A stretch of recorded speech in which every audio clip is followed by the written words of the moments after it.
Hey guys, it's your OSM Specialist. In this video, I'm gonna give you 7 tips on how to become the best manager in your league. Let's get straight to business. Tip number 1, train young players. So this is very obvious, but it has to be said. Your younger players, they develop faster, much faster than the older ones. So when you train a young player, you'll see that his growth is much bigger than the growth of an older player. So it is actually important that you keep it in mind, and when you search for new players, you should try buying younger ones, especially in longer seasons when you have a lot of time to develop them and to train them.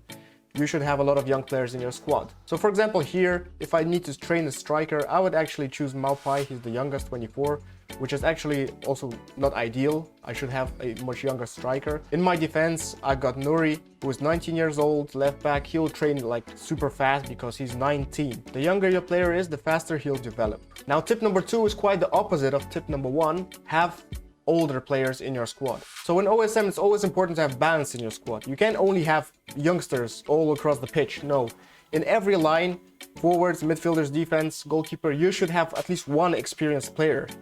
By experienced, I mean like 30 and above. First of all, it's important for the balance of your team. It will actually increase your chances of winning. And secondly, it's important when choosing the captain of your team. Your captain should always be above 30 years old and have a good rating. So for example, here, Karim Benzema would be a perfect captain because he's 33 years old, very experienced and 89 rated. Modric here would be another good one because he's 35, also very good rated. So don't forget to leave some experienced older players in your squad.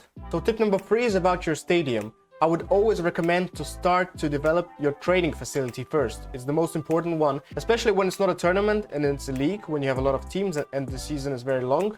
You should always go for training first, like max it out at level 3, then do your pitch and then the capacity. In this order, training is the most important one because you will develop your players much faster. Like level 3 is 50% training progression, it's amazing.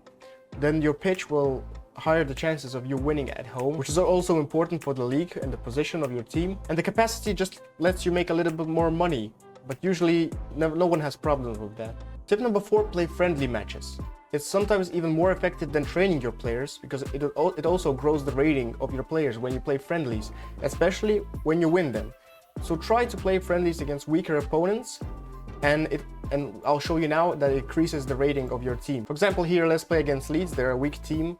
We should be winning, and you'll see that we have progression, training progression from a lot of our players. Okay, we actually played 0-0 here, which is not good, but you see that we have a lot of training progression, like 30% almost every young player in the team. If you have enough boss coins, do it every day, 3 or 4 friendlies. Here we win 5-0. Again, just like not a lot of progression for Sanchez because he's 32 years old, but then Caicedo, Lamptey and White have like 30% training progression, which is amazing. It's an amazing way to develop your players even faster than with training. Tip number 5, have a lot of players from one nation in your team.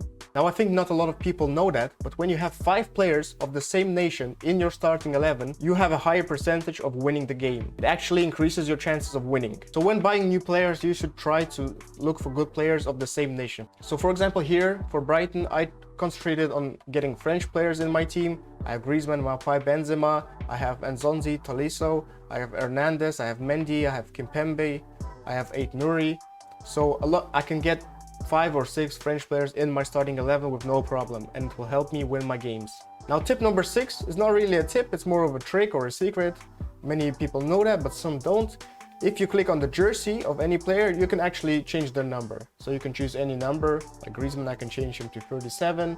Or when you buy a new player, he will not have a number assigned to his jersey. So you just click on the jersey and you choose any number that you want him to have. Okay, at last, tip number 7, the best tactics. There are 2 formations in game that I absolutely recommend to use because they're very simple, easy. It's easy to find players for those formations. The tactics are not hard, and with one of them, you win 90% of the games against the computer. So it depends on your squad. If you have good cams or you have good CDMs, you should be choosing between 4-3-3-A or 4-3-3-B.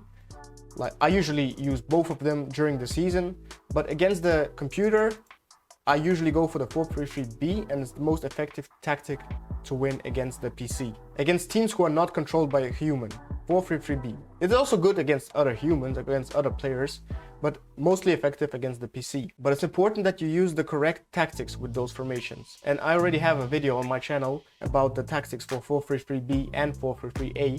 So you should go and check it out. And thanks for watching these 7 tips on how to become the best manager in your league. It was your OSM specialist. Have a nice day. Bye.